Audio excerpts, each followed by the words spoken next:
Okay, it's COMP2007. It's week 7, lesson 7, part 3, and I'm going to do a little example just to follow up with what we've been doing earlier. I'm just going to close all this stuff down. I'm going to close this whole solution down, right, and stop debugging. But I'm going to use the same database we used before, right, this DBO menu database from that we did with Lewis, right? So I'm going to go File, New Project, and let's just create a dummy project. I'm going to call it Web Application 3, just for this example. Click ASP.NET Web Application and press OK.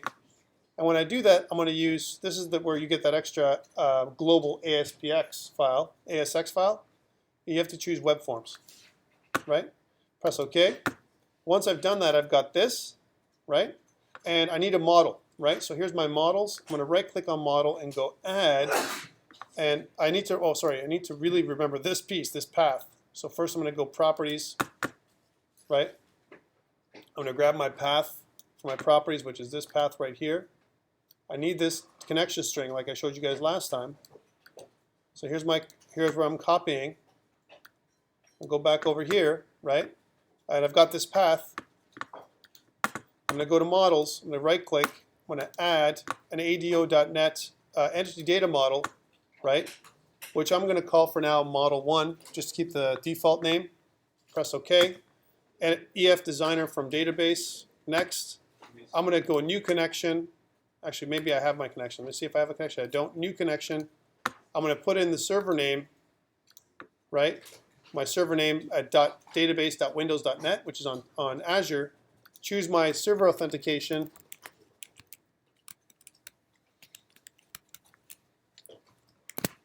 Save my password, and choose my database as Lewis, right? And press OK.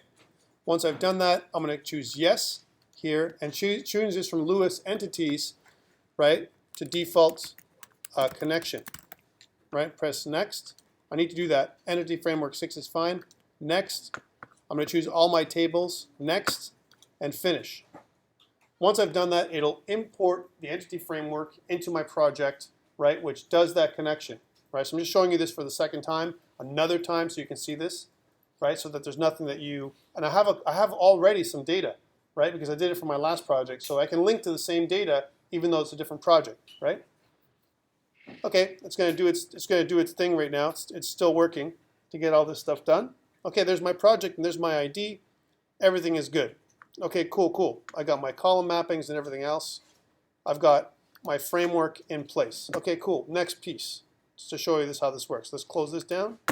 I need to add in a scaffold, right? So I'm going to scaffold my items. So I'm going to go right-click. I'm going to go Add. I'm going to go New Scaffolded Item.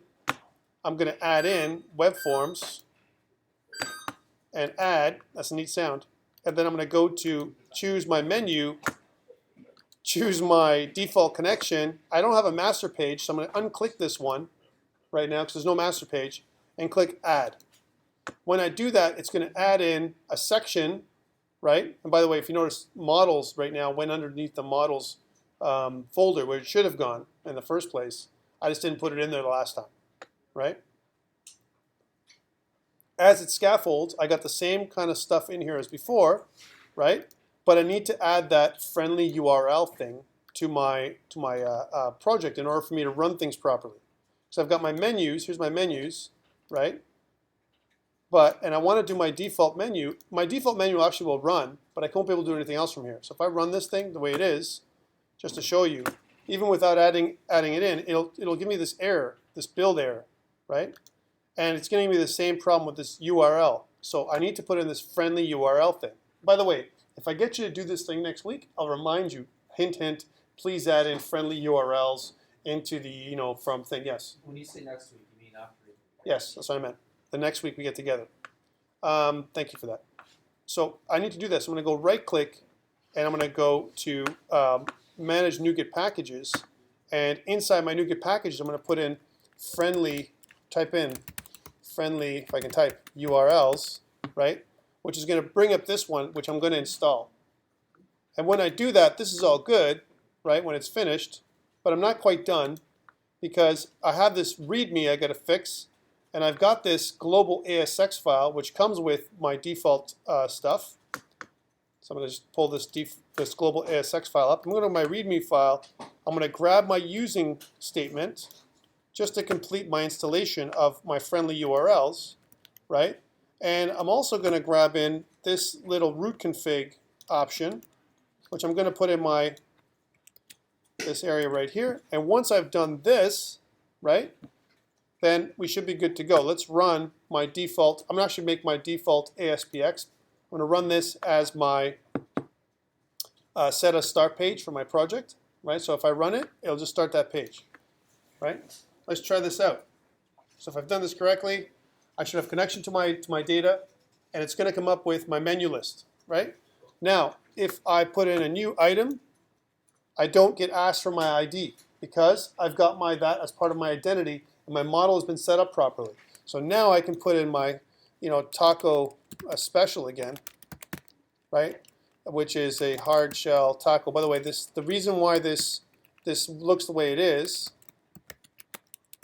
and you can modify the way this is because this is just Bootstrap, right? You can modify these pages, this scaffold, to make it look the way you like, right? Enjoy a hard shell taco with a juicy, there we go, juicy, make it even better for Lewis, juicy chicken souvlaki filling for, and we didn't do that with our model, so it's going to still be the same $3, so whatever it is, $3 and insert. Now it does my insert nicely, yeah? So it does my insert, it does all of my CRUD operations, and it's persistent because it came back, right? The last time.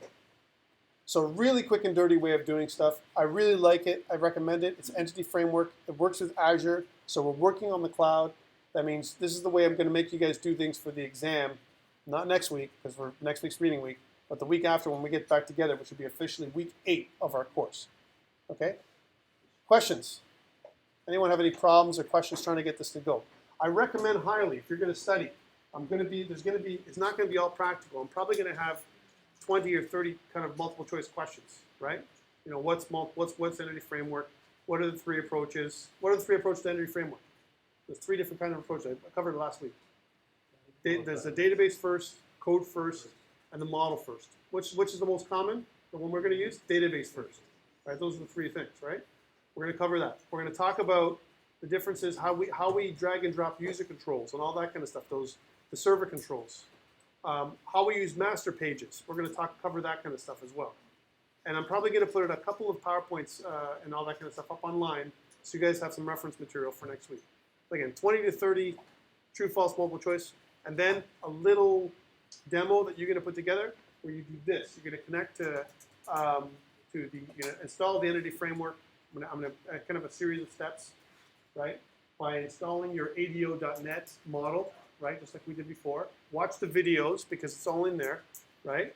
And the step-by-step. If you've attended class and you do it a couple times on your own, you'll be golden, right? If you don't do it on your own, and if you try and figure it out here in class, you'll be dead, right? So don't do that, please. Try it at home, check it out, make sure it works, right? Make sure your computer works. That would be bad, right? Or if it didn't work, and then come in and do it. If you need to set up your remote computer, set it up. Do whatever you have to do to make it work. Questions before we go for the day? See you next week. Huh? I promise. Yeah. Oh, I gotta post these in as soon as possible.